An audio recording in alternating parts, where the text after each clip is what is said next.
একজনের জায়গায় দুইজন ধরে রাখবে, তারপরে সেই প্যাডেলের উপরে ফোর্স ক্রিয়েট করে সামনের দিকে চলা শুরু করবে এবং হ্যান্ডেলটা রাস্তার মধ্যে সুন্দরভাবে এটা রাখবে যেন কারোর সাথে ধাক্কা না লাগে বা অ্যাক্সিডেন্ট না হয়। তো যখনই প্র্যাকটিক্যালি দেখবেন বা প্র্যাকটিক্যাল ওই এখানে সাইকেল চালানো শেখানোর টিচিং এইডসটা কি একটা সাইকেল, এর উপকরণটা কি একটা সাইকেল। বাট আমি যদি এখানে রিডিং একটা প্যারাগ্রাফ দিয়ে দিই যে সাইকেল এটা চাকা থাকে এরকম এই সেই, আপনাকে প্রথমে সিটে উঠতে হবে, হ্যান্ডেল ধরতে হবে, এটা করতে হবে তো করতে হবে, বাট আপনি কিন্তু বই পড়ে যেই অ্যাপ্লাই করতে পারবেন না। বাট আপনার যদি আমি একটা সাইকেল নিয়ে প্র্যাকটিক্যালি শো করি যে how to ride a bicycle, সেটা তাহলে ওই স্টুডেন্টদের জন্য ইফেক্টিভ হবে। আমি যদি একটা বল নিয়ে যে কিভাবে কিক করতে হয়, বলের কোন জায়গাতে কিক করলে ভালো হবে, পায়ের কোন জায়গাতে লাগবে, অ্যাঙ্গেল কেমন থাকবে, আমার কোন জায়গা থেকে দৌড়ে আসতে হবে, আমি যেখানে কিক করব সেই দিকে আমার কেমন ভাবে ফোকাসটা রাখতে হবে, সো মানে বলের কোন স্পেসে মারলে আমার অ্যাকুরেসিটা ভালো থাকবে, পায়ের পজিশন কেমন থাকবে, বডি মুভমেন্ট কেমন থাকবে, এটা যদি আমি প্র্যাকটিক্যালি শো করি তাহলে হচ্ছে আমার কিন্তু এই যে জটিল ধারণাগুলো স্টুডেন্টদের জন্য সহজ হবে। তাহলে সহজ হবে কি, আমার ওই টিচিং এইডস লাগবে, প্র্যাকটিক্যালি আমার ক্লাসরুমে আমার বল লাগবে বা ইকুইপমেন্টস লাগবে। সো উইদাউট ইকুইপমেন্টস কিন্তু জটিল ধারণা সহজ করাটা খুবই ডিফিকাল্ট হয়ে যায়। দৃষ্টিনন্দন উপস্থাপনা, রঙিন চিত্র, ভিডিও বা মডেল ব্যবহার করলে শিক্ষার্থীরা বিষয়বস্তু সহজে মনে রাখতে পারে এবং শেখার প্রতি আগ্রহী হয়। আমাদের প্র্যাকটিক্যাল ক্লাসগুলোতে আমরা অ্যাথলেটিক্স এর প্র্যাকটিক্যালে কি করেছিলাম মনে আছে, যে কাউকে কাউকে আমরা মডেল বানিয়েছিলাম যে পজিশন দেখানোর জন্য, যে 100 মিটার স্প্রিন্ট দিবে, স্টার্টিং পয়েন্টটা কিভাবে হবে, বা আমরা ব্যাডমিন্টন যখন খেলেছিলাম দুইজন দুই পাশে কিভাবে দাঁড়াতে হয়, কিভাবে র্যাকেটটা হোল্ড করতে হয়, এরকম। এই যে যখনই প্র্যাকটিক্যাল ক্লাসগুলা, যখন আপনি টিচিং এইডস গুলা ব্যবহার করবেন ক্লাসরুমে, তখন আপনার এখন হতে পারে এটা ক্লাসরুমের মধ্যে কোনো টপিকের হলে সেই টপিকের একটা ভিডিও, আমি এর গত কয়েকটা ক্লাসে আপনারা ভিডিও দেখেছেন, বাস্কেটবলের ভিডিও দেখেছেন, টেবিল টেনিসের ভিডিও দেখেছেন, সো ওই ভিডিওটাও কিন্তু one kind of teaching AIDS.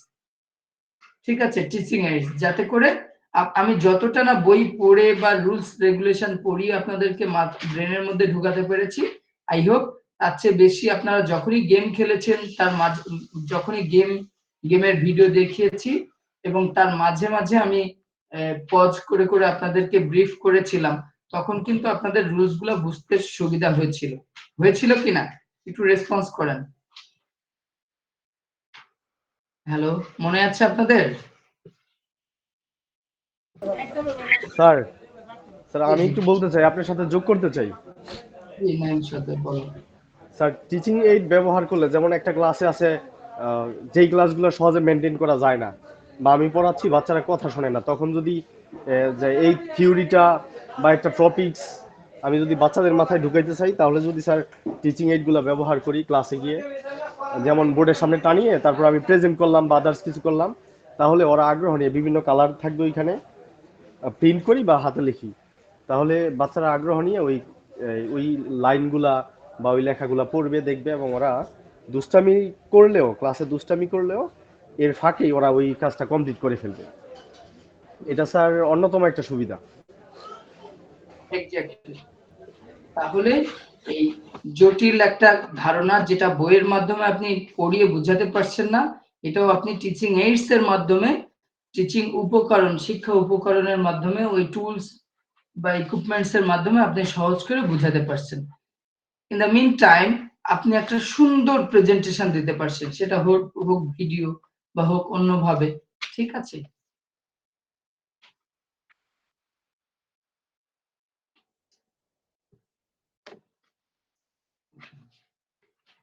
Hit দিতে হবে। ওকে, এখন খেয়াল করেন ইন্দ্রিয় ব্যবহার।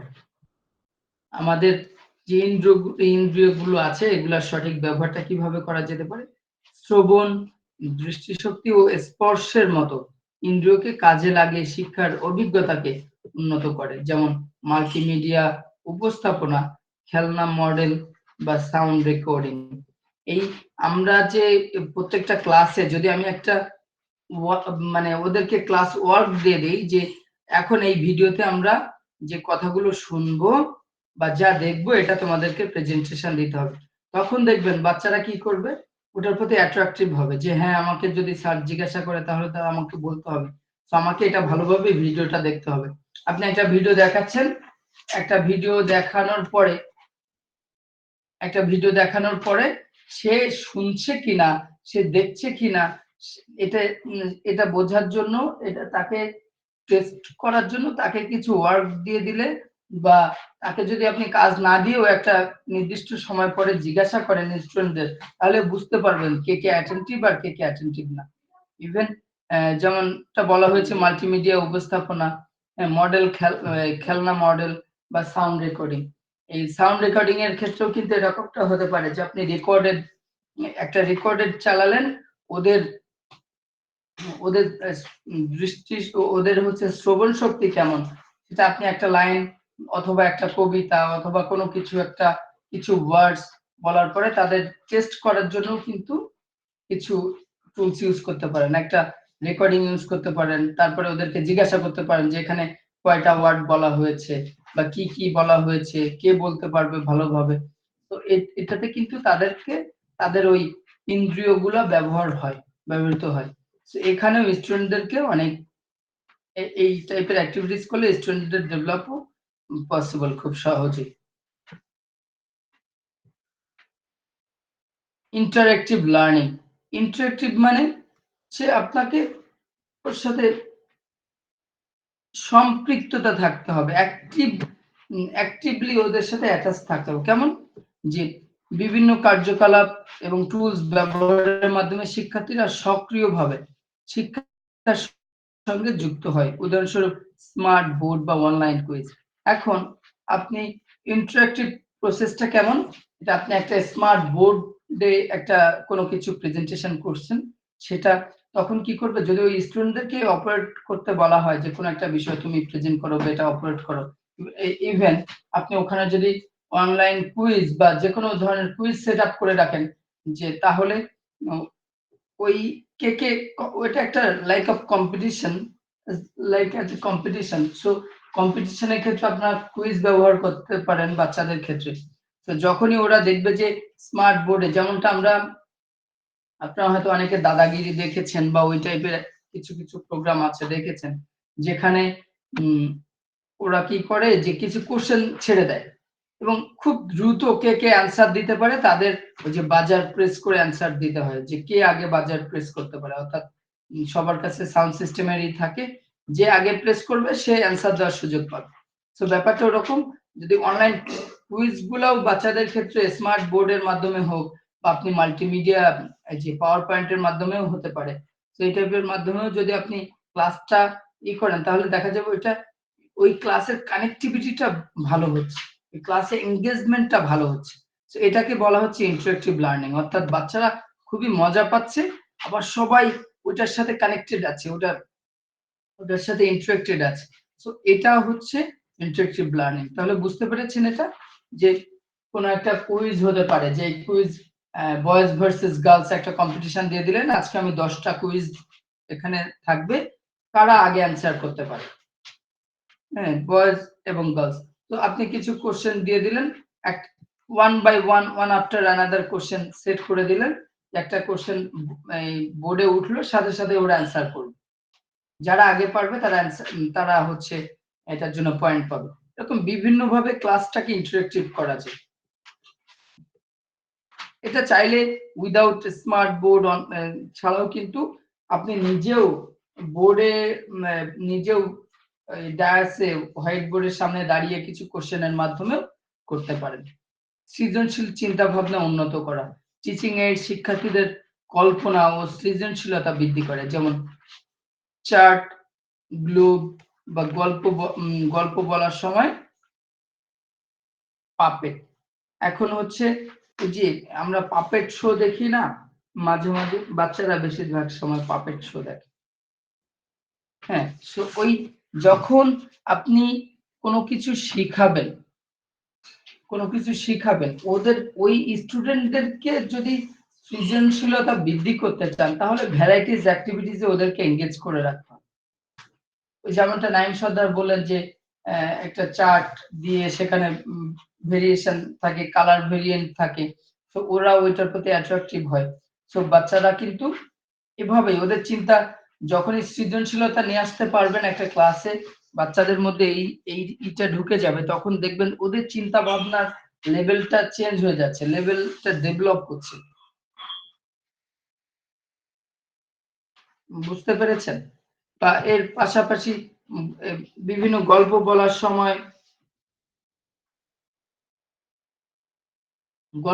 সময় কাউকে আপনি মডেল হিসাবে ব্যবহার করতে পারেন, বা কোনো একটা অ্যাক্টিং এর ক্ষেত্রে স্টুডেন্টদেরকে দুইজন মিলে অ্যাক্টিং করছে বা একটা গ্রুপ অফ স্টুডেন্টস অ্যাক্টিং করছে, আপনি স্টুডেন্টদেরকে মডেল হিসাবে ব্যবহার করতে পারেন, বা একটা গল্পের ক্ষেত্রেও হতে পারে, একটা কবিতার ক্ষেত্রেও হতে পারে। সো ওই টাইপের কিন্তু ওদের মধ্যে কি করে, ওদের চিন্তা ভাবনাটাও ডেভেলপ করে। যেমন এই যে আপনি যদি গ্লোব বলতে যেটা বোঝাচ্ছে এখানে, গ্লোব হচ্ছে আমাদের যে পৃথিবীর যে মানচিত্র আছে না, পৃথিবীর মানচিত্র খেয়াল করেছেন? গোল, খুব মানে একটা মানচিত্রের মধ্যে সবগুলা দেশ অ্যাটাচ থাকে। সো ওই দেশগুলাকে বাচ্চাদেরকে ফাইন্ড আউটের জন্য হতে পারে, যা ওদেরকে এক একটা গ্রুপে টাইম দিতে পারেন এভাবে যে তোমরা এখন আফগানিস্তান খুঁজে বের করো, গ্লোবটাকে ঘুরিয়ে দিলেন, ওরা আফগানিস্তান খুঁজে বের করবে। এটা ইন্ডিভিজুয়াল হতে পারে, গ্রুপ ওয়ার্ক হতে পারে, বা এখানে আমি একটা দেশের নাম বলবো, সেই দেশটাকে আইডেন্টিফাই করতে হবে, প্লাস সেই দেশের রাজধানীর নাম বলতে হবে। এরকম ভাবেও তাদের সৃজনশীলতা বাড়াতে পারেন। এখন তারা যখনই ফেল হবে, এখানে যখনই পারবে না বা একটা নির্দিষ্ট টাইমে করতে পারবে না, তাদেরকে হেল্প করতে হবে। তাহলে যেটা হবে, ওদের কল্পনা শক্তি বাড়বে, ওদের সৃজনশীলতাটাও বৃদ্ধি পাবে। আত্মবিশ্বাস বাড়ানো, আত্মবিশ্বাসটা কিভাবে বাড়ানো যায়? সঠিকভাবে বিষয়বস্তু বুঝলে শিক্ষার্থীদের আত্মবিশ্বাস বাড়ে। অর্থাৎ একটা টপিক আমি আপনাদেরকে বুঝাচ্ছি, বাট আপনারা যদি না বুঝেন তাহলে কিন্তু ওটাতে আপনি কনফিডেন্ট পাবেন না। বাট আপনি যদি প্রপারলি ওটা বুঝতে পারেন, তাহলে দেখবেন আপনার কনফিডেন্স লেভেলটা হাই থাকবে, বা আপনার কনফিডেন্স লেভেল ভালো থাকবে যে আমি এই বিষয়টা সম্পূর্ণ জানি। বাট আপনার মধ্যে যদি ল্যাকিংস থাকে, তখন কিন্তু ঝামেলা হয়ে যাবে। তখন ঝামেলা কেমনটা হয়, যে পরীক্ষার সময় আপনার একটা ক্লাস টেস্ট নিচ্ছে, ধরেন স্টুডেন্টের একটা ক্লাস টেস্ট নিচ্ছেন, বা আপনি একটা টেস্ট দিচ্ছেন, এখন আপনি 2টা চ্যাপ্টার পড়ে আসেন নাই, এখন আপনার কিন্তু ফুল কনফিডেন্ট কাজ করবে না। আপনার কনফিডেন্ট কেন কাজ করবে না? কারণ আপনার প্রিপারেশন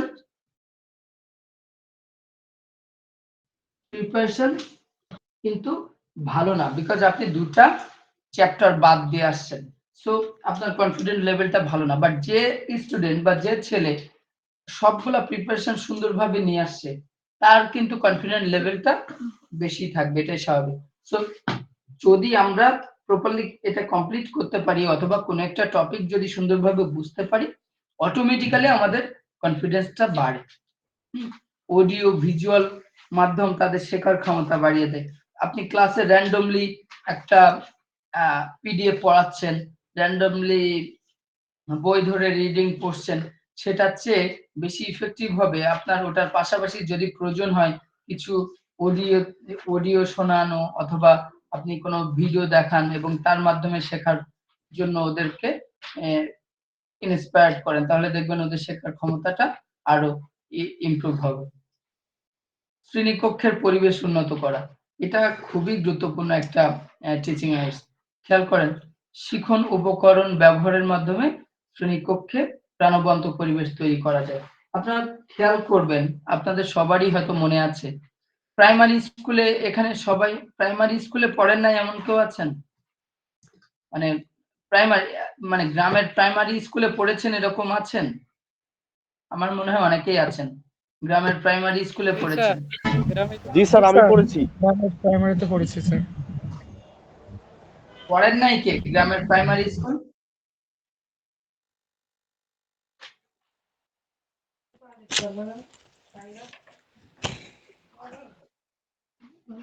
আচ্ছা, অলমোস্ট অনেকেই পড়েছেন গ্রামের প্রাইমারি স্কুলে। তো আমি কেন প্রাইমারি স্কুলের কথা বলছি, বিকজ এটা টিচিং এইডস এর সাথে রিলেটেড।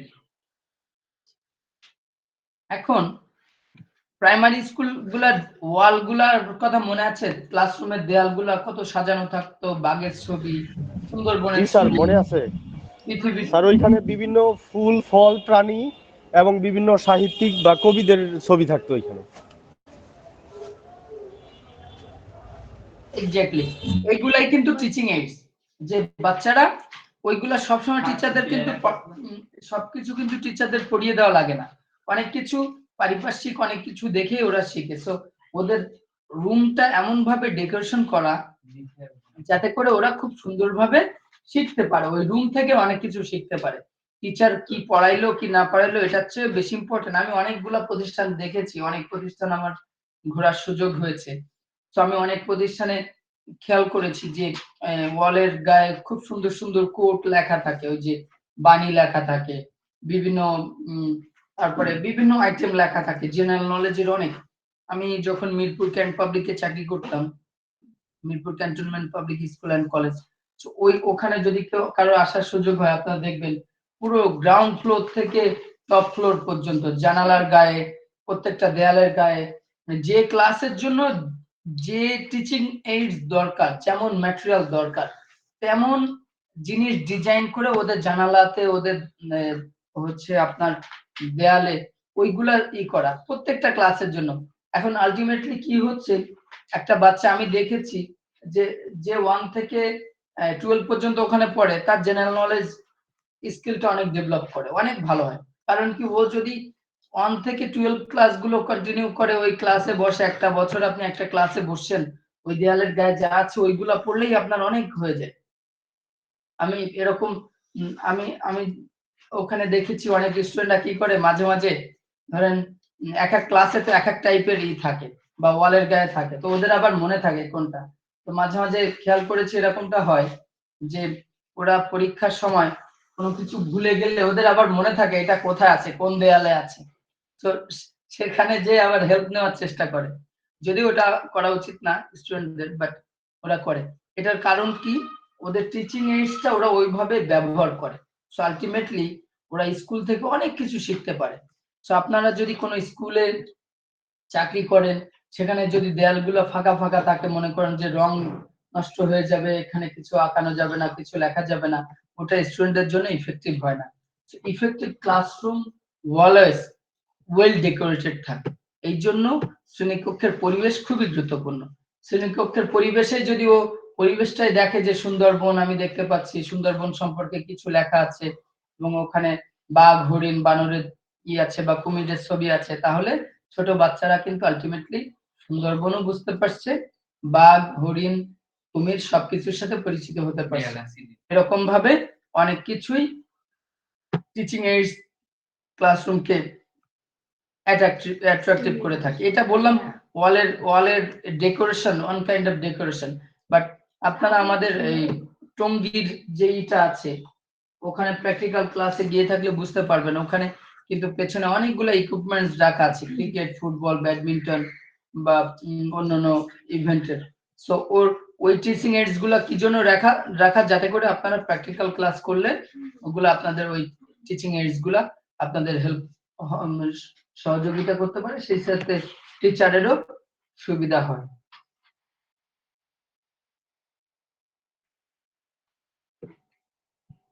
শিক্ষার বিভিন্ন স্তরে এবং বিষয় টিচিং এইডস এর ব্যবহার শিখুন শেখার প্রক্রিয়াকে উন্নত করার এক অনন্য উপায়।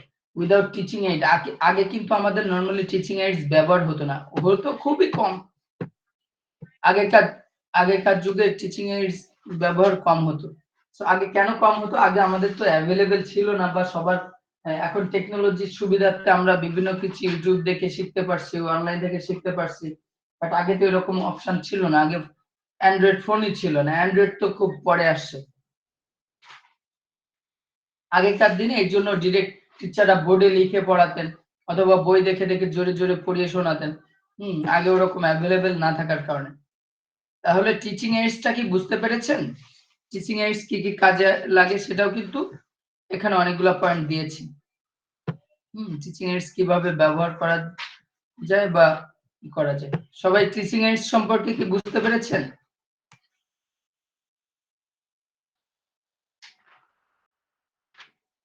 হ্যালো,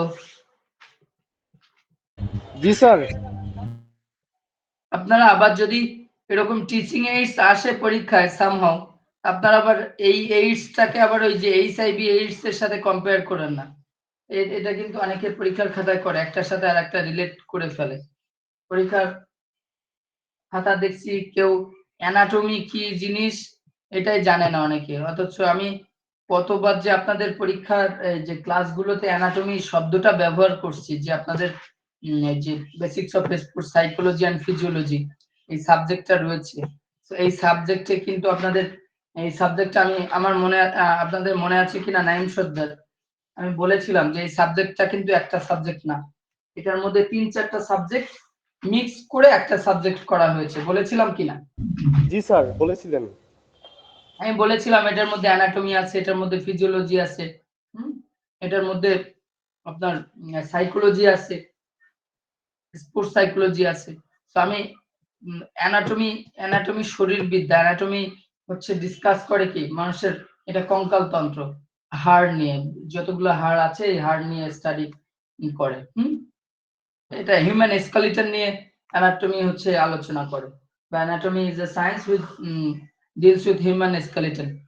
সো এইটাই কেউ কেউ লিখছে, আপনারা শুনলে অবাক হবেন, কেউ কেউ লিখেছে অ্যানাটমি খুবই ক্ষতিকর একটা ভাইরাস, অ্যানাটমি খুবই ক্ষতিকর একটা ভাইরাস, যেটা মানে মানুষকে খুব ক্ষতির মুখে ফেলে দেয়, জীবন মানে জীবন ধ্বংস হয়ে যায়, এরকম একটা ব্যাপার। সেটা হয়তো সে যে যে বা যারা লিখেছে, আরো কিছু কিছু খাতা পেয়েছি এমন যে একজন যা লিখেছে মনে হচ্ছে যে ওই রুমের সবাই তাই লিখছে, এরকমও দেখে বোঝা যাচ্ছে যে এরকম করেছে, সবাই কপি মনে হচ্ছে। বাট তাহলে যেটা হচ্ছে, যখন নিজেরটা আমি আমি নিজের যেটা জানি এটা না পড়েও যদি আমি অন্যেরটা লিখি, তাহলে দেখা যাবে যে অন্য ভুল লিখলে তো আমি তারটাই কপি করে দিয়েছি। কেউ কেউ নর্মাল হার্ট রেটটাই লিখতে পারে নাই।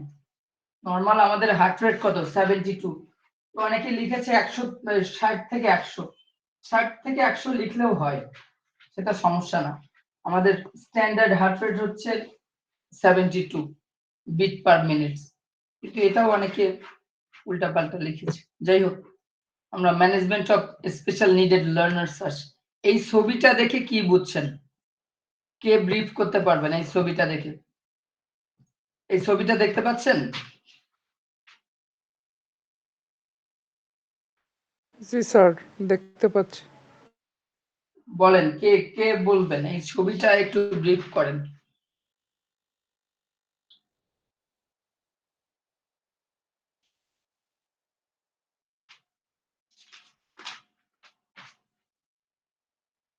স্যার এখানে বিশেষ চাহিদা সম্পন্ন শিশুদের তাদের শারীরিক এবং মানসিক বিকাশের পাশাপাশি এখানে তাদের প্রাতিষ্ঠানিক শিক্ষারও ব্যবস্থা করা হয়েছে এবং বলা যায় যে এটা একটা হোম পরিবেশ, মানে বাড়ির পরিবেশেই তাদেরকে শিক্ষার ব্যবস্থা করা হচ্ছে আচ্ছা, এবং ফাইন। অন্যান্য শিশুদের সাথে ওকে, তাদেরকে তাদের মানে সমোপযোগী করে তোলার জন্য চেষ্টা করা হচ্ছে এবং তাদের বিশেষ করে তার স্পেশাল কেয়ার নেওয়া হচ্ছে।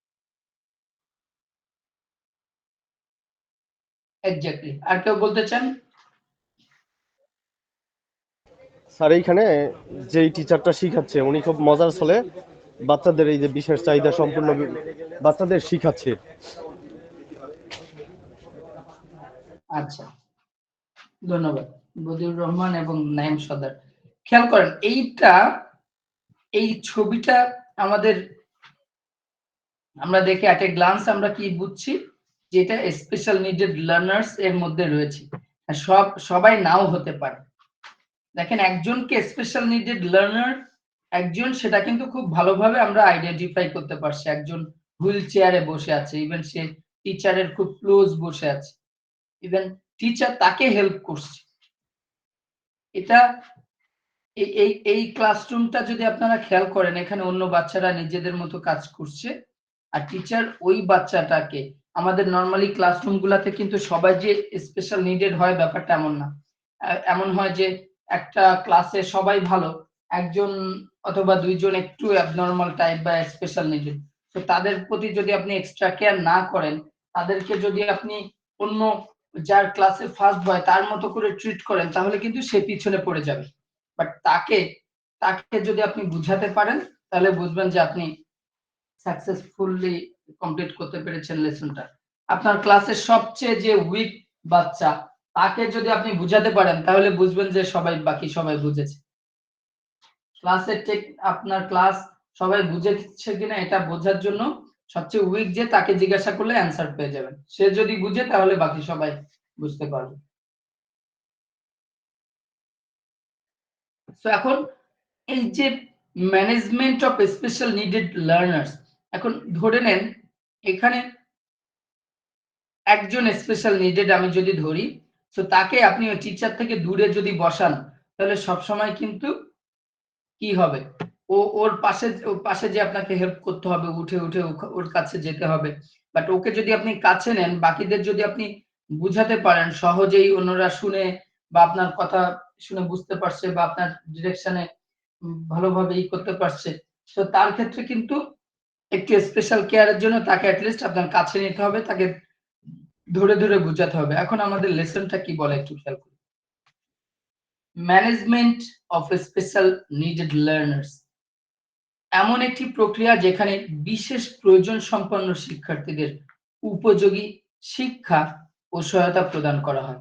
এর মূল লক্ষ্য হলো তাদের শিক্ষার চাহিদা পূরণ করা এবং তাদের জীবনযাত্রার মান উন্নত করা। এর বিভিন্ন দিকগুলো হলো, এটার অনেকগুলা দিক আছে। চাহিদা নির্ধারণ, শিক্ষার্থীর বিশেষ প্রয়োজন বা অক্ষমতা চিহ্নিত করা, যেমন শারীরিক, মানসিক বা শেখার অক্ষমতা। প্রয়োজনীয় দক্ষতা বা সহায়তার ধরন নির্ধারণ, এখন তার কোন টাইপের, তার যে আমরা বলছি স্পেশাল নিডেড, এখন একজন বাচ্চার কি সবকিছুই প্রয়োজন হয়? তার কোন দিকটা অভাব, তার কোনো না কোনো দিক স্ট্রং আছে, কোনো না কোনো সাইডে স্ট্রং সাইড আছে। সো আমাকে ফাইন্ড আউট করতে হবে তার স্ট্রং সাইড কোনটা আর উইক সাইড কোনটা, তার কোন দিকটা অ্যাকচুয়াল প্রয়োজন তার জন্য। অ্যাজ এ টিচার এটা ফার্স্ট আইডেন্টিফাই করতে হবে যে তার চাহিদাটা কেমন, কোন চাহিদাটা তার জন্য গুরুত্বপূর্ণ, কোনটা সে বুঝতে পারে না, তার এটা ফিজিক্যাল প্রবলেমটা কিনা। যদি কারো ধরেন ফিজিক্যাল প্রবলেম থাকে, মেন্টালি কোনো প্রবলেম না থাকে, ফিজিক্যাল প্রবলেম মিন্স আপনি ধরে নেন যে পায়ের সমস্যা। এখন পায়ের সমস্যা হলে কিন্তু ওর লেখাপড়ার কোনো ক্ষতি হওয়ার কথা না। আমাদের কলেজে একটা বাচ্চা আছে, সে কলেজে পড়ে, এখন 12-এ, ও হুইল চেয়ার নিয়ে আসে বাসা থেকে, গাড়িতে ওকে গেটে নামায় দেয়, ওখান থেকে হুইল চেয়ারে লিফটে করে ও উঠে উপরে ক্লাসে। তো সে কিন্তু আবার ডিবেট করে, সে আবার বিভিন্ন কম্পিটিশনে যায়। তার কিন্তু শুধু পায়ের সমস্যা বা হচ্ছে আপনার কি বলা যায় ব্যাকবোনের সমস্যা হতে পারে বা ওয়েস্টের সমস্যা হতে পারে, কোমরের। হ্যাঁ, সো এটা কিন্তু তার ব্রেনে প্রভাব ফেলে নাই, তার হাতে লেখার জন্য প্রভাব ফেলে নাই, রাইট হ্যান্ডেড। সো এটা আগে তার প্রবলেমটা আইডেন্টিফাই করতে হবে। যদি তার শারীরিক কোনো সমস্যা হয়, সে যদি লিখতে পারে, বাট তাহলে কিন্তু তার মেন্টালি নরমালি সমস্যা হওয়ার কথা থাকে না। বাট যদি কারোর ক্ষেত্রে হয় মেন্টাল সমস্যা, তাহলে তাকে কোন স্টাইলে বুঝাতে হবে, সেটা তার শেখা কোন কোন কিভাবে তাকে শেখালে সুবিধা হবে বা সে শর্ট টাইমে ক্যাচ করতে পারবে, এটার জন্য কিন্তু টিচারদের ট্রেনিং হয়। তো ওই যে স্পেশাল নিডেড চাইল্ডদের পড়ানোর জন্য, টিচিং এর জন্য কিন্তু টিচার যে ট্রেনিংটা হয়, ওই ট্রেনিংটা করলেই ওই টিচার বা আপনি বুঝতে পারবেন যে ওকে কিভাবে ট্রিট করা দরকার, ওর কোন দিকটাতে ওর অক্ষমতা রয়েছে, সে শুনলে মানে সহজে ক্যাচ করতে পারি কিনা বা বারবার রিপিট করতে হয় কিনা, বা তাকে একটু ইশারায় মানে কথা বলার সাথে সাথে ইশারাতে তাকে দেখাতে হয় কিনা, এরকম ভাবে ওই চাহিদাগুলো নির্ধারণ করতে হয়।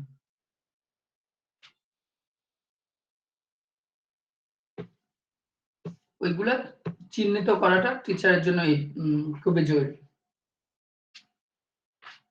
ইনক্লুসিভ এডুকেশন, ইনক্লুসিভ এডুকেশন বিশেষ প্রয়োজন সম্পন্ন শিক্ষার্থীদের সাধারণ শিক্ষার্থীদের সাথে অন্তর্ভুক্ত করা, সহায়ক শিক্ষা ব্যবস্থা তৈরি করা যাতে তারা সমান সুযোগ পায়। অর্থাৎ আপনার ক্লাসে একজন বাচ্চা বিশেষ চাহিদা সম্পন্ন, তাকে ওই যে অন্য সবার সাথে ট্রিট করছেন, সবার সাথে সে ক্লাস করতে পারছে, এটাই হচ্ছে ইনক্লুসিভ এডুকেশন। সহায়ক ব্যবস্থা, তাকে আপনি টিচার হিসেবে হেল্প করছেন, তার ফ্রেন্ডরা তাকে হেল্প করছে, ঠিক আছে, সেও সমান সুযোগ পাচ্ছে অন্যদের মতো। সো এটা হচ্ছে inclusive education. Individualised education programme, শিক্ষার্থীর চাহিদা অনুযায়ী একটি পৃথক শিক্ষা পরিকল্পনা তৈরি করা, তাদের সক্ষমতা বাড়ানোর জন্য লক্ষ্য নির্ধারণ করা। আপনার ক্লাসে খেয়াল করতে পারবেন যে অনেক স্টুডেন্ট হয়তো হতে পারে, অনেক স্টুডেন্ট পিছিয়ে পড়তে পারে, অনেক সময় আফটার ক্লাস তারা টিচারের কাছে হেল্প নিতে পারে। তো তাদের জন্য কিন্তু সেরকম একটা প্ল্যান রাখা উচিত। সবাই এমন হয় যে আমাদের 30 মিনিটস এর অথবা 35-40 মিনিটস এর ক্লাস থাকে। সো এই ক্লাসগুলোতে কিন্তু পসিবল হয় না যে সবাইকে সিলেবাস শেষ করার একটা প্যারা থাকে, একটু ঝামেলা থাকে। তো সব মিলে আমরা কিন্তু অনেক সময় ইমব্যালেন্সড হয়ে যায়, প্রপার ব্যালেন্স রাখতে পারি না কারিকুলামের উপরে ফোকাস করতে, যে আমার সিলেবাসে ফোকাস করতে, যে পরীক্ষার আগেই সবকিছু শেষ করতে হবে একটা নির্দিষ্ট টাইমের মধ্যে। সো যদি এরকম প্রেসারে থাকে তখন কিন্তু প্ল্যানটা করা পসিবল হয় না ভালোভাবে। তো এই জন্য তখন কি করে, টিচার দ্রুত কোর্স কমপ্লিট করার চেষ্টা করে। তো টিচার যখন, এখন আপনাদের পরীক্ষা ফেব্রুয়ারিতে হবে, এখনো আমরা আরো অনেক টাইম পাচ্ছি, ঠিক আছে, আমরা 1.5 মাসেরও বেশি টাইম পাচ্ছি, ইভেন বলা যেতে পারে অলমোস্ট 2 মাসের মতো টাইম পাবো। তো আমরা কিন্তু এখন একটা প্ল্যানে যাচ্ছি, বাট যখনই আমরা কোনো প্রবলেমে পড়বো যে হঠাৎ করে পরীক্ষার ডেট আসছে, আমাদের সিলেবাস শেষ হয় নাই, তখন কিন্তু এমনও হতে পারে একদিনে ডাবল ক্লাস।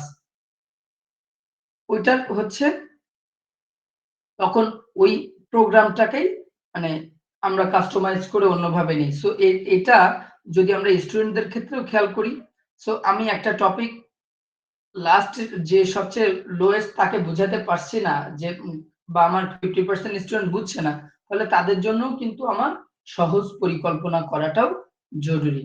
এতে করে তাদের মানে তাদের আর তা না হলে তাদের কিন্তু মানে অ্যাবিলিটি বিল্ড আপ হবে না, ক্লাসে কিন্তু ল্যাকিংস থেকেই যাবে।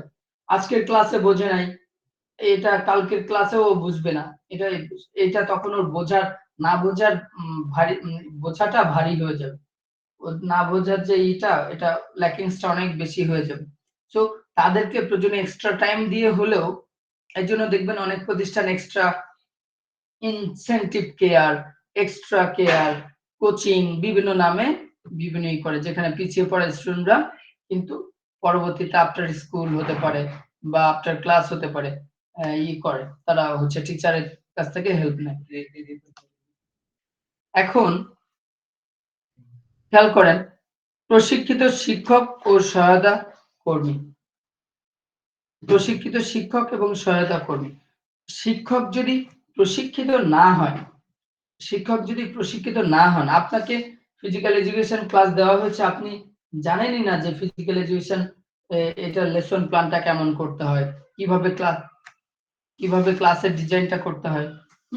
সো আপনাকে ওই প্ল্যানটা যদি না জানেন, দ্যাট মিন্স আপনি প্রশিক্ষিত না, দ্যাট মিন্স আপনি হয়তো ট্রেনিং করেন নাই, আপনার সার্টিফিকেট আছে, আপনি পড়াশোনা করেছেন, বাট সার্টিফিকেট, পড়াশোনা, ভালো রেজাল্ট থাকলেই যে সে প্রশিক্ষিত, ব্যাপারটা এমন না। সে তাকে প্রফেশনাল লাইফে পারফেকশন নিয়ে আসার জন্য, তার স্কিল ডেভেলপ করার জন্য, ওই পরিবেশের সাথে অ্যাডাপ্টেড হওয়ার জন্য তার কিন্তু ট্রেনিং দরকার। সো টিচার্স ট্রেনিং যদি আপনি না পান, তাহলে কিন্তু আপনি ওই সিস্টেম গুলার সাথে অ্যাডাপ্টেড হতে পারবেন না, সিস্টেম গুলা সহজে বুঝতে পারবেন না। ট্রেনিং আপনাকে হেল্প করবে কিভাবে স্টুডেন্টদের সাথে ডিল করতে হয়, কিভাবে লেসন প্ল্যান করতে হয়, কিভাবে কোচিং প্ল্যান করতে হয়, ঠিক আছে, এই সামগ্রিক ব্যাপার গুলো আপনাকে হেল্প করবে। এবং সহায়তা কর্মী, দ্যাট মিন্স আপনার অনেকে টিচিং স্টাফ থাকে, টিচিং অ্যাসিস্ট্যান্ট থাকে, যেমন আপনি যে ক্লাসে ক্লাস নেন, ওই ক্লাসে কোনো ইকুইপমেন্ট বা টিচিং টুলস দরকার হলে আপনার স্টাফ আছে, তাকে বললে সে সবকিছু হেল্প করে।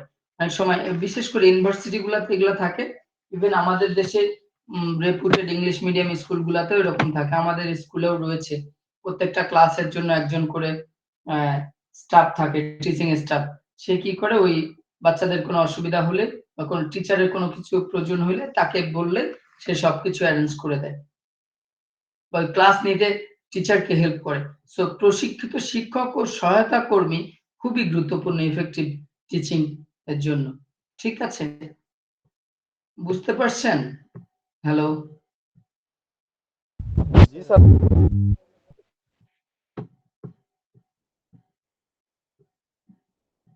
ওকে। এরপরে খেয়াল করেন বিশেষ সরঞ্জাম ও প্রযুক্তি। এই যে ব্রেইল বই, তারপরে হিয়ারিং এইড, অর্থাৎ বিভিন্ন টাইপের বই পাওয়া যায় যেটা ইসের আপনার কি বলা যায় স্পেশাল নিডেড চাইল্ডদের জন্য। ওদের এমন ওই বইগুলা ওদেরকে মানে ওদের মতো করে কাস্টমাইজ করা, ডিজাইন করা। হিয়ারিং এইড ওরা যেন শুনতে পায়। দেখবেন যে অনেকে কানে ঠিকমতো শুনতে পায় না। তাদের কিছু ইকুইপমেন্ট হিয়ারিং কিছু টুলস কানে লাগালে দেখবেন যে ওরা শুনতে পায় ভালো। হুইল চেয়ার, কম্পিউটার সফটওয়্যার ইত্যাদির ব্যবহার, আধুনিক উম অ্যাসিস্টিভ টেকনোলজি ব্যবহার করে শিক্ষার্থীদের শেখার প্রক্রিয়া সহজ করে। অর্থাৎ এগুলা হচ্ছে বিশেষ সরঞ্জাম প্রযুক্তি। সো আপনি বিশেষ সরঞ্জাম যার জন্য যেটা দরকার, একটা ক্লাসের ধরেন ৫ জনের কানের সমস্যা, তাহলে ওদেরকে সেটা প্যারেন্টস এর সহায়তা হতে পারে বা প্রতিষ্ঠান থেকে হতে পারে। আর তারা যেন ঠিকমতো ক্লাসে অ্যাটেনটিভ থাকতে পারে, টিচারের কথা শুনতে পারে। এর জন্য কানে শোনার জন্য যে যন্ত্র ব্যবহার করা হয়, সাহায্য ওটা দিয়ে ওদেরকে সাহায্য করতে হবে। পিতামাতা ও পরিবারের ভূমিকা, পরিবারকে শিক্ষিত সচেতন করা, ঠিক আছে? শিক্ষার্থীর উন্নয়নের জন্য পরিবারের সক্রিয় অংশগ্রহণ নিশ্চিত করা। অবেদুল ভাই, অবেদুল ভাই শুনতে পাচ্ছেন? আনমিউট হয়ে গিয়েছে, আপনার ওখান থেকে সাউন্ড আসছে। খেয়াল করেন। সো আপনি একটা ফ্যামিলিতে চিন্তা করেন একটা আপনাদের দিকে এরকম হয় কিনা? কোথাও আপনার স্পেশাল চাইল্ডদের দেখেছেন কিনা যে যার ফ্যামিলিতে ফ্যামিলি মেম্বাররা খুব একটা সচেতন না হওয়ার কারণে ওই বাচ্চারা আরো ডে বাই ডে তারা মানে ডেভেলপমেন্টটা আরো কমে যায়। আর যারা দেখবেন খুবই সচেতন তাদের বাচ্চা somehow কোনো প্রবলেম হলে তারা খুব সুন্দরভাবে তার সাথে ব্যবহার করে তাকে প্রোগ্রেস করার জন্য, তাকে ডেভেলপ করার জন্য কিন্তু সুন্দরভাবে প্ল্যান করে আগায়। ডক্টরের ট্রিটমেন্ট করায় বা ঠিকমতো তাকে টেক কেয়ার করে। বাট এটা প্যারেন্ট যদি হেল্প না করে, ফ্যামিলি থেকে যদি একজন সে স্পেশাল চাইল্ড, তার পায়ের সমস্যা, তার একটু মাথার সমস্যা বা তার কোনো একটা সমস্যা আছে। সেটা যদি তাকে আমি ছোট করে দেখি ফ্যামিলি থেকে, ফ্যামিলি মেম্বারদের থেকে সে যদি মানে ওরকম নেগলেক্ট নেগলেক্টিভ বিহেভিয়ার যদি সে পায়, তাহলে দেখা যাবে সে আরো ভেঙে পড়বে। তার জন্য ডেভেলপ করাটা ওই প্রসেসটা খুবই ডিফিকাল্ট হয়ে যাবে। সো পরিবারকেও এর জন্য শিক্ষিত হওয়া দরকার। এর মানে এই না যে আপনার লেখাপড়া করে মাস্টার্স পাস করতে হবে, ব্যাপারটা না। আপনার ওই বিবেক বুদ্ধি কাজ করতে হবে। আপনাকে আপনার একটা বাচ্চা এরকম সমস্যা তাকে হেল্প করার জন্য আপনার যে জ্ঞান থাকা দরকার তার ডেভেলপমেন্টের জন্য সেটা থাকলেই চলবে। সচেতনতা করা এই যে পরিবারের শিক্ষার্থীর উন্নয়নের জন্য পরিবারের সক্রিয় অংশগ্রহণ নিশ্চিত করা। তার ডেভেলপমেন্ট আপনারা যদি না চান, মানে শুধু টিচার ডেভেলপমেন্ট চাইলেও বাসায় যেয়ে সে অন্যরকম এক্টিভিটিস করে। টিচার যা ডিরেকশন দেয় প্যারেন্টস সেগুলা ফলো করে না। সো এইগুলা কিন্তু গুরুত্বপূর্ণ। হুম? সহানুভূতিপূর্ণ পরিবেশ যেটা বলছিলাম যে তার সাথে রুড বিহেভিয়ার না করা। স্কুল ও শিক্ষার্থীদের মধ্যে সহানুভূতি সংস্কৃতি গড়ে তোলা। বুলিং বা বৈষম্যের বিরুদ্ধে কঠোর পদক্ষেপ নেওয়া। যদি এই বাচ্চাদেরকে বুলিং করা হয়, অনেক সময় দেখা যায় যে ওরা বুলিং এর কারণে নিজে ডেভেলপমেন্ট করতে পারে না, কোনো কারোর সাথে মিশতেও পারে না, ভয় পায় সাধারণ শিক্ষার্থীদের। যখন একটা ক্লাসে সবাই ভালো, একজনের একটু সমস্যা আছে, তখন ওই বাচ্চাটা দেখবেন যে ওর সাথে ফ্রেন্ডলি না হলেও কথা বলতে চাবে না। ওর সাথে যদি সবাই খারাপ ব্যবহার করে তাহলে দেখবেন ও তাদের সাথে মিশতেও চাইবে না। তো এইজন্য এইগুলা কিন্তু খুবই ভয়ংকর। এইজন্য সহানুভূতিপূর্ণ পরিবেশ খুবই ইফেক্টিভ এবং ইম্পোর্টেন্ট। মূল্যায়ন ও পর্যবেক্ষণ, নিয়মিত শিক্ষার্থীর অগ্রগতি মূল্যায়ন করা। কেমন ডেভেলপ হচ্ছে যে স্পেশাল নিডেড চাইল্ড যাদেরকে নিয়ে আপনি চলাফেরা করছেন, যাদেরকে নিয়ে আপনি আপনার এক্টিভিটিস করছেন, যাদের আপনি ক্লাস নিচ্ছেন, তাদের ডেভেলপমেন্ট প্রসেসটা কেমন? আগে কেমন ছিল? এখন কেমন হচ্ছে? বা আগের চেয়ে ভালো হচ্ছে কিনা? হচ্ছে না কেন? না হলে কেন হচ্ছে না? সেইটা ফাইন্ড আউট করে সেইভাবে ট্রিট করা, আবার ভালো হলে কেমন ভালো হচ্ছে সেটাও, ওই মূল্যায়নগুলোও কিন্তু খুব জরুরি। উইদাউট ইভালুয়েশন আপনি সামনের দিকে এগোতে পারবেন না। এরকম কি হয় যে পরীক্ষা না দিয়ে পরের ক্লাসে সবাই পরের ক্লাসে চলে যায়? তা তো না। আপনি যে ক্লাস 9 এ পড়েছেন, সো 9 এ এতদিন আপনি কি করেছেন, টিচার আপনাকে কি পড়িয়েছে, আপনি 10 এর জন্য যোগ্য কিনা, 10 এ ওঠার জন্য, ক্লাস 10 এ আপনি স্টাডি করার জন্য আপনি মানে আপনার সেই যোগ্যতা আছে কিনা, এটা টেস্টটা নেওয়ার জন্যই তো 9 এ ইভালুয়েশন করা হয়, তাদের এক্সাম নেওয়া হয়, তাই না? সো ওরকম প্রত্যেকটা ক্ষেত্রে ইভালুয়েশনটা খুবই গুরুত্বপূর্ণ। প্রয়োজন অনুযায়ী শিক্ষার কৌশল পরিবর্তন করা। যদি প্রয়োজন হয়, প্রয়োজন বোধ করেন যে আমি আমার টেকনিকটাকে, আমি যে টেকনিক পড়েছি বা যে টেকনিক ট্রেনিং এ শিখেছি এটা কাজে দিচ্ছে না। এটা খুব একটা কমন টেকনিক। আপনি চাইলে নিজে কোনো টেকনিক করে, নিজে কোনো টেকনিক আবিষ্কার করে সেই টেকনিক কাজে লাগাতে, যদি সেগুলা ইফেক্টিভ হয়। এই ব্যবস্থাপনার মাধ্যমে বিশেষ প্রয়োজন সম্পন্ন শিক্ষার্থীদের জন্য একটি অন্তর্ভুক্তিমূলক এবং ইতিবাচক শিক্ষা পরিবেশ গড়ে তোলা সম্ভব। তাহলে স্পেশাল নিডেড যে চাইল্ড আছে যারা, তাদেরকে তাদেরকে যদি তাদের ক্লাসরুমটা আপনি ম্যানেজ করতে পারেন ঠিক মতো, বা অন্য বাচ্চাদের সাথে যারা স্পেশাল নিডেড, যারা স্টাডি করে স্কুল কলেজে, তাদেরকে অন্য সবার সাথে মানে একই রিদমে তাদেরকেও ডেভেলপ করতে পারেন, তাহলেই আপনি as a teacher you are successful. এখন আমরা নেক্সট পয়েন্টে আসি, classroom assessment and feedback.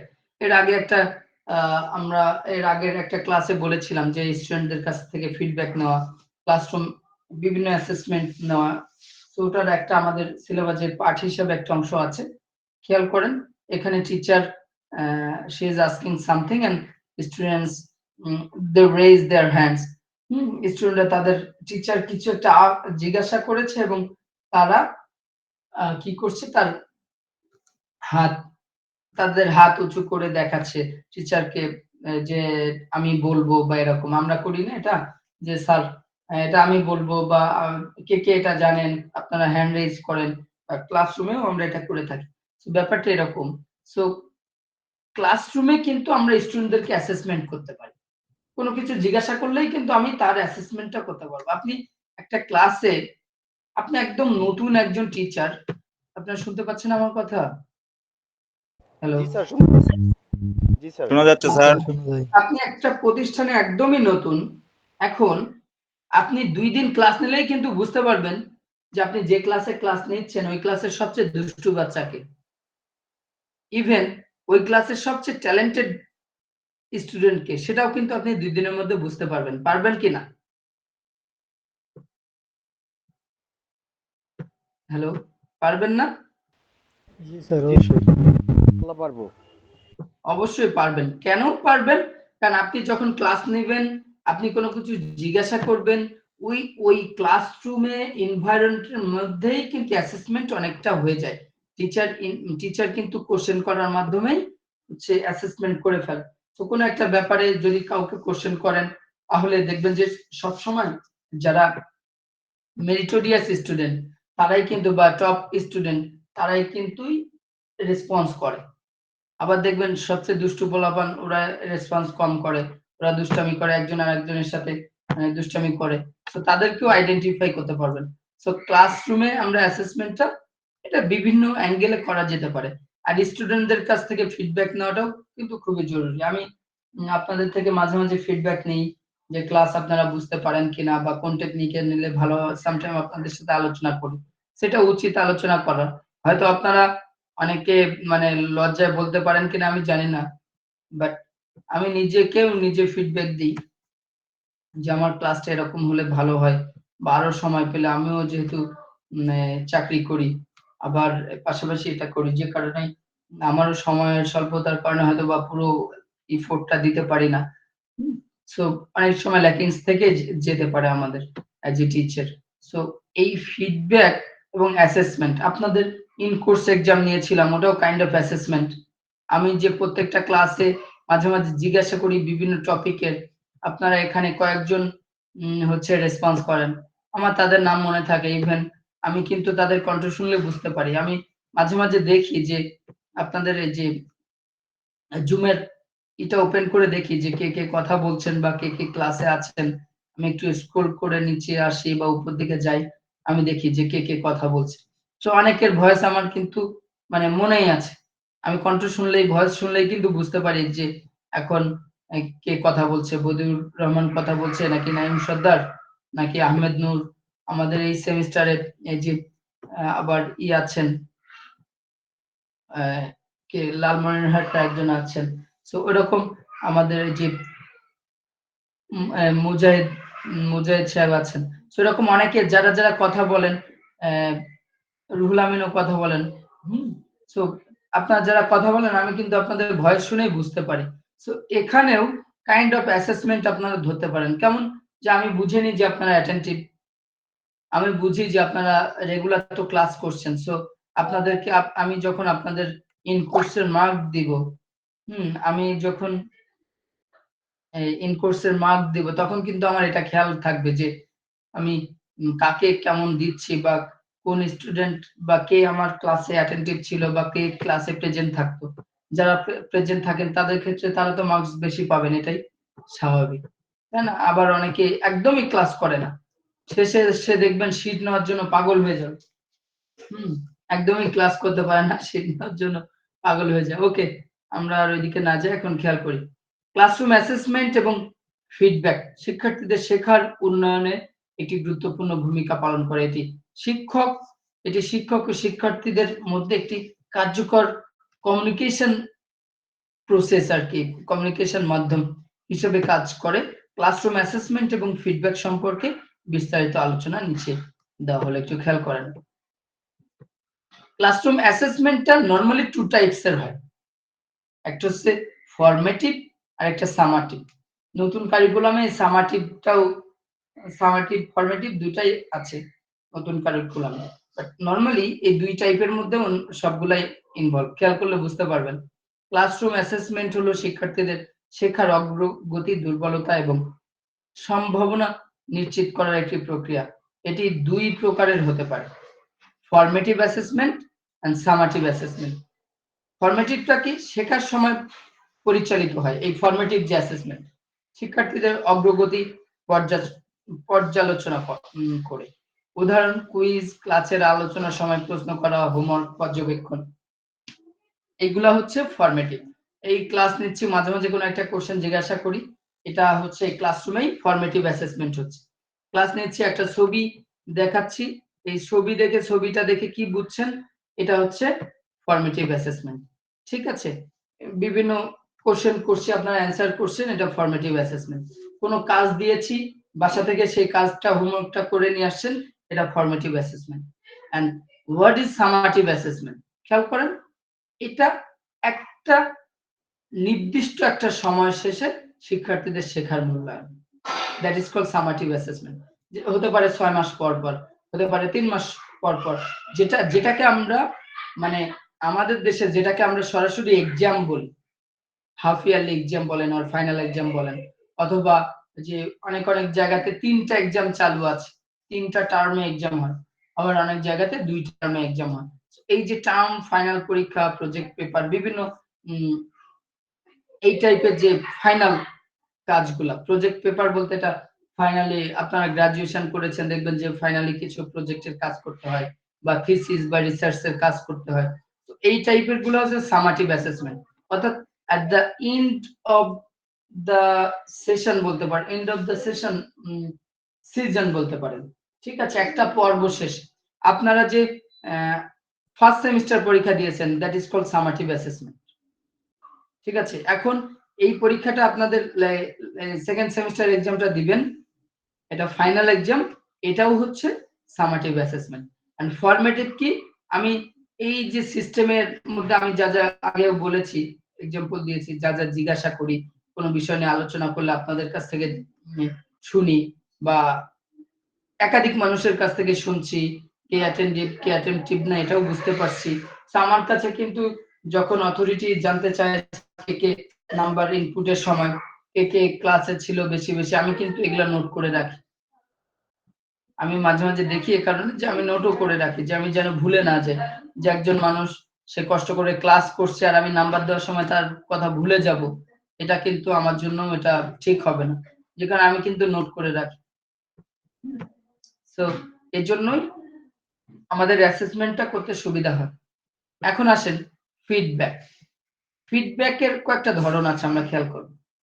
Feedback হলো শিক্ষার্থীদের শেখার গুণগত মান বৃদ্ধির জন্য শিক্ষকের দ্বারা প্রদত্ত তথ্য। ভালো ফিডব্যাক শিক্ষার্থীদের শেখার প্রতি আগ্রহ বাড়ায় এবং উন্নয়নের সুযোগ দেয়। ভালো ফিডব্যাকের কিছু বৈশিষ্ট্য আছে।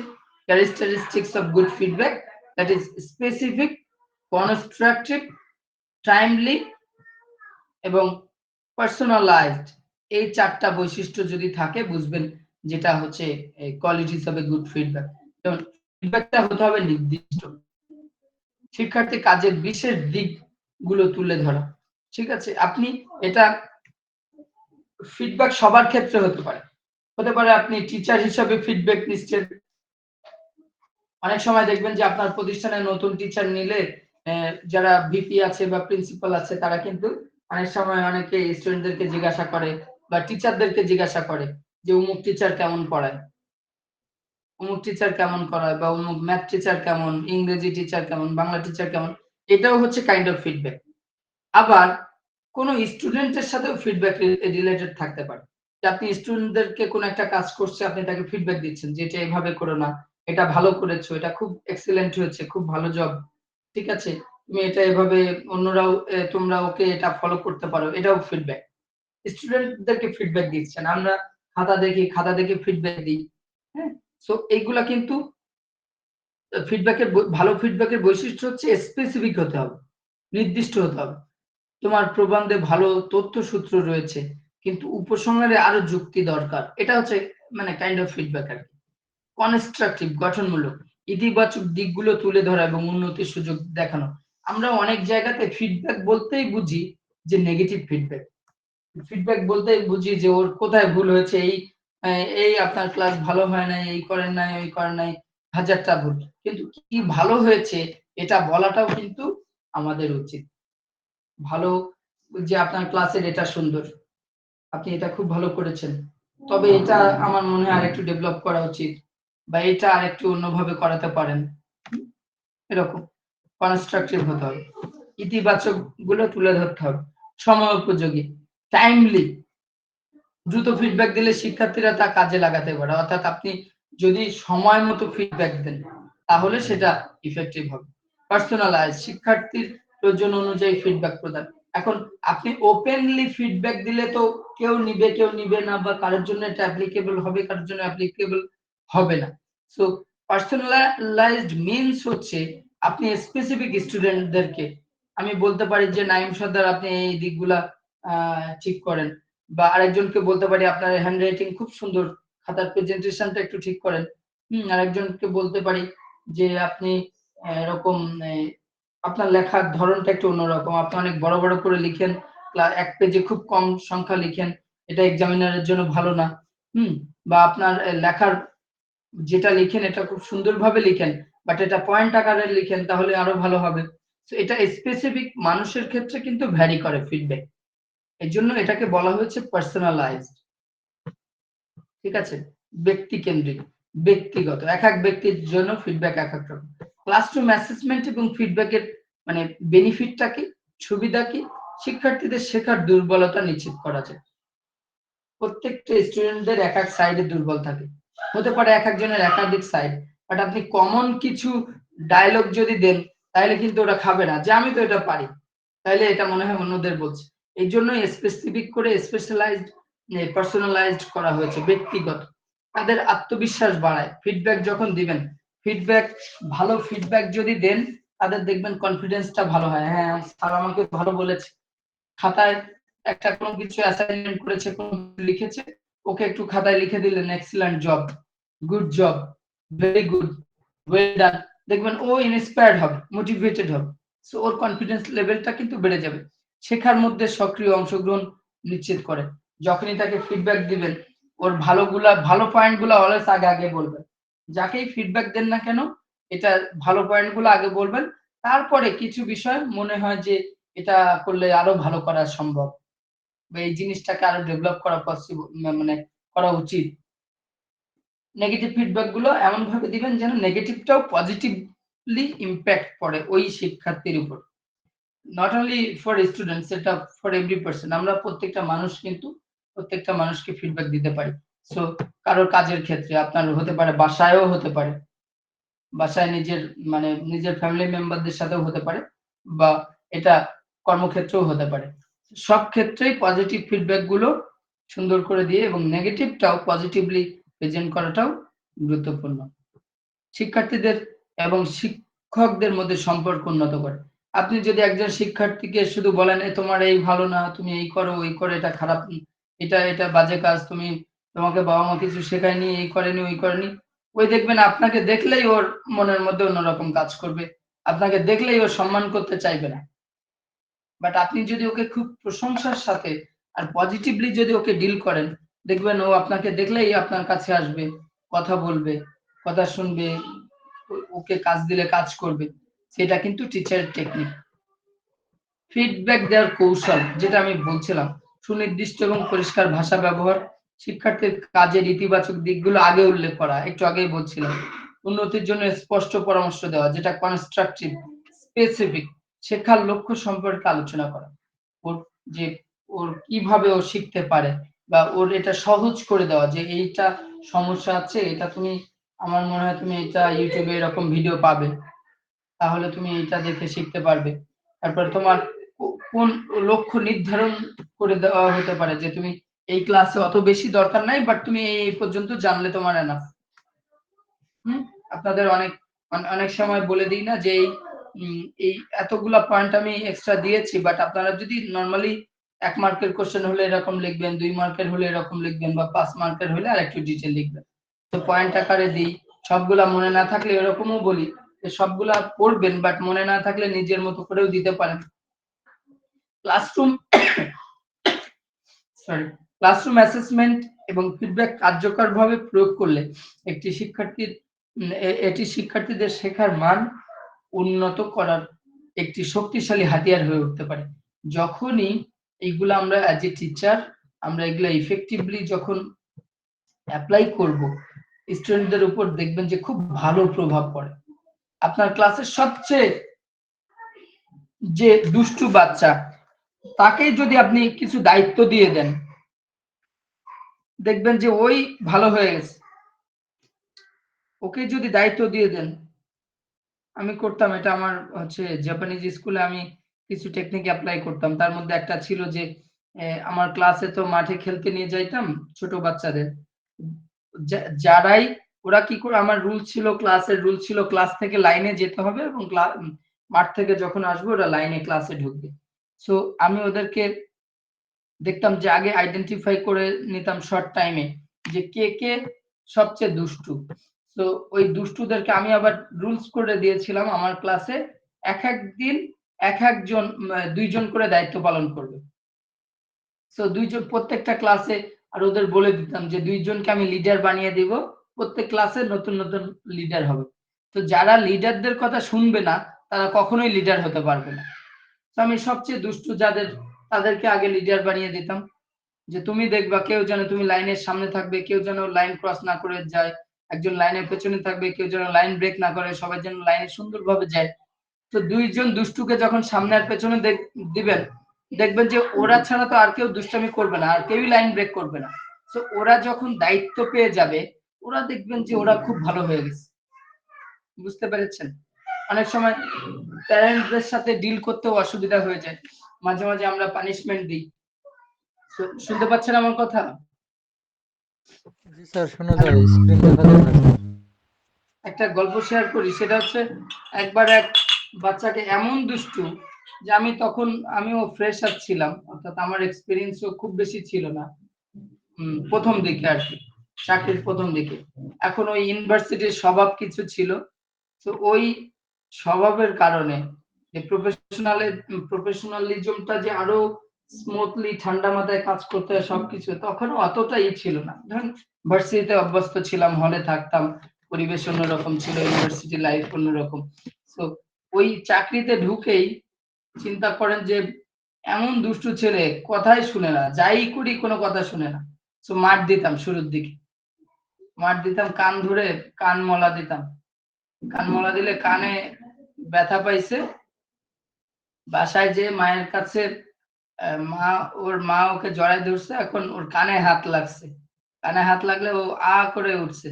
কারণ তার মা তাকে জিজ্ঞাসা করছে কি হয়েছে বাবা তোমার, বলে আব্দুর রহিম স্যার আমার কান কান টানছে। এখন সেই তো আসছে, সেই গার্ডিয়ান আসছে অফিসে কমপ্লেন করতে, আসছে। এখন কমপ্লেন প্রথমে নিচতলায় একজনের সাথে দেখা হলো, সে বলছে ওই মানে প্যারেন্টস কে বলছে, ওই ছেলের মাকে বলছে যে স্যার তো অনেক ভালো, স্যারকে তো সবাই খুব ভালো জানে, এখন আপনি কমপ্লেন দিলেও তো কেউ শুনবে না। ভিপি যারা ভাইস প্রিন্সিপাল আছে ওরাও তো স্যারকে খুব পছন্দ করে। তো স্যার তো এরকম স্যারের নামে তো কখনো কমপ্লেন নেই। এখন তারপরেও আপনি যেহেতু বলছেন আমি স্যারের সাথে কথা বলবো। উনি বলছে না আমি প্রিন্সিপালকে জানাবো, ভিপিদের জানাবো,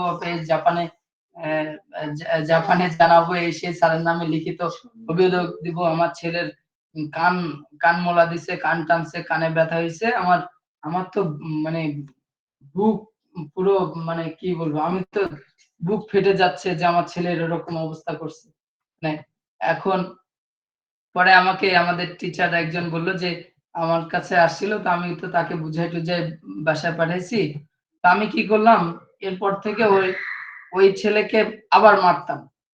ও যখনই দুষ্টামি করতো আবার মারতাম, মেরে ওর মাকেই ফোন দিতাম, যে আপনার ছেলেকে কিন্তু ও দুষ্টামি করছে, আজকে মারছি। তো বাসায় গেলে আপনাকে বলবে, কিন্তু বললে আপনি আবার মার দিবেন। আর আপনি যদি মনে করেন যে স্যার আমার ছেলেকে শাসন করার দরকার নাই, ওর মতো করে ও বাদর হতেই থাকুক, ও দুষ্টামি করুক, ও গোল্লায় যাক, তাহলে আমি আর আপনার ছেলেকে টেক কেয়ার করবো না। আমি ওর ভালো চাই, এই জন্য আমি ওকে টেক কেয়ার করি, বিধায় আমি ওকে পানিশমেন্ট দিই মাঝে মাঝে।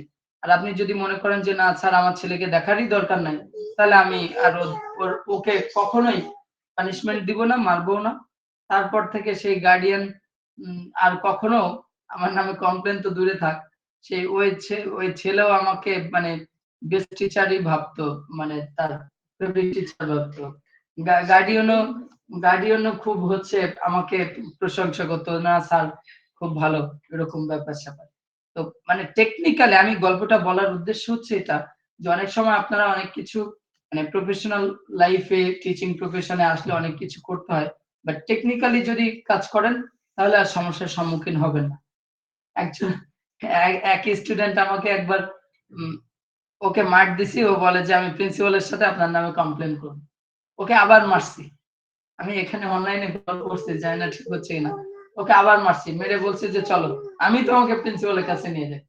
তখন ওই কান্নাকাটি শুরু করছে, না স্যার আমাকে নিয়ে যায় না। সো আমি মানে এটা যে আমি ইলিগাল ভাবে মারছি বিষয়টা এমন না। এই ছোটদের মারা মানে আমি এটা বোঝাচ্ছি ওদেরকে কিছু পানিশমেন্ট বা হালকা ওদের যে খুব যে মেরে রক্ত বের করে দেওয়া বা এরকম কিছু না। তো টেকনিক্যালি অনেক কিছু প্রফেশনাল লাইফ অনেক কিছু হ্যান্ডেল করতে হয়। তো সবচেয়ে ভালো ওয়েটা হচ্ছে ঠান্ডা মাথায় থাকা। ঠান্ডা মাথায় থাকলে যে ডিসিশনই নেন না কেন খুব ভালোভাবেই নিতে পারবেন।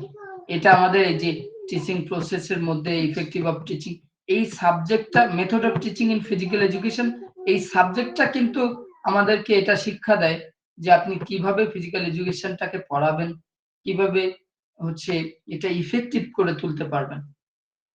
এখন যদি কারো কোনো কোশ্চেন থাকে জিজ্ঞাসা করতে পারেন। কারো কোনো কোশ্চেন আছে?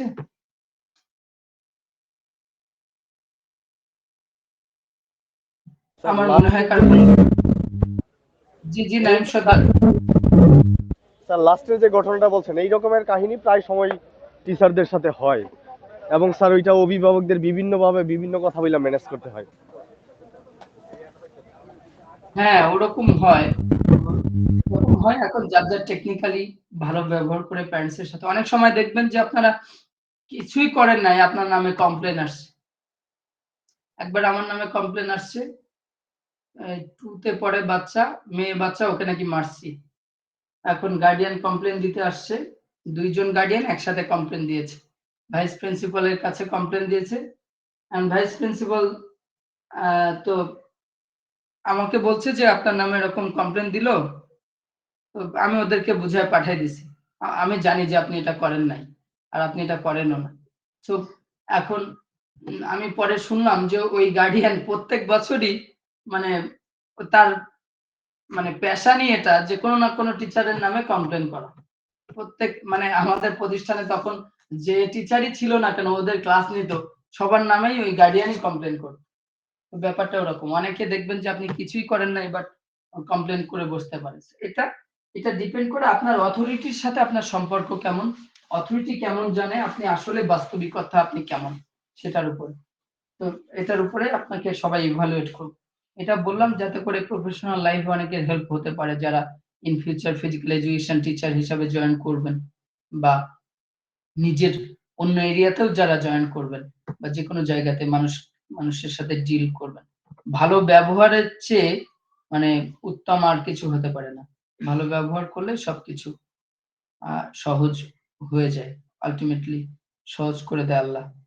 ঠিক আছে, সবাই ভালো থাকবেন। এখন রুটিনে কিন্তু রেগুলার ক্লাস খেয়াল করেছেন কিনা? রুটিনে এই কয়দিন অলমোস্ট রেগুলার ক্লাস আছে। তো আপনারা একটু অ্যাটেনটিভ থাকবেন। যে ক্লাস কালকেও ক্লাস আছে আমি দেখলাম রুটিনে। সো রুটিনটা যেভাবে করছি আমরা রুটিনটা ফলো করছি। এরপরে আবার এই স্যার ক্লাস। জি, স্যার আমি একটু কথা বলতে চাইছিলাম স্যার। জি বলেন। স্যার আপনার মাধ্যমে বলতে চাই আমাদের যে ম্যানেজমেন্টের স্যাররা আছেন স্যার রেকর্ড ক্লাসটা দিলে একটু ভালো হয় স্যার। আচ্ছা দিবে, আমি ওই যে অফিসের ওবায়দুল ভাইকে বলে দিব যে রেকর্ড ক্লাসটা গ্রুপে দিয়ে দিবে। গ্রুপে ওনাদের ওই ইউটিউবের একটা আছে ওখানে ওনারা আপলোড করে, তো ওই লিংকটা দিয়ে দেওয়ার কথা বলবো। ঠিক আছে, ঠিক আছে, সবাই ভালো থাকবেন, সুস্থ থাকবেন এই প্রত্যাশায়। সবাইকে আল্লাহ হাফেজ, আসসালামু আলাইকুম।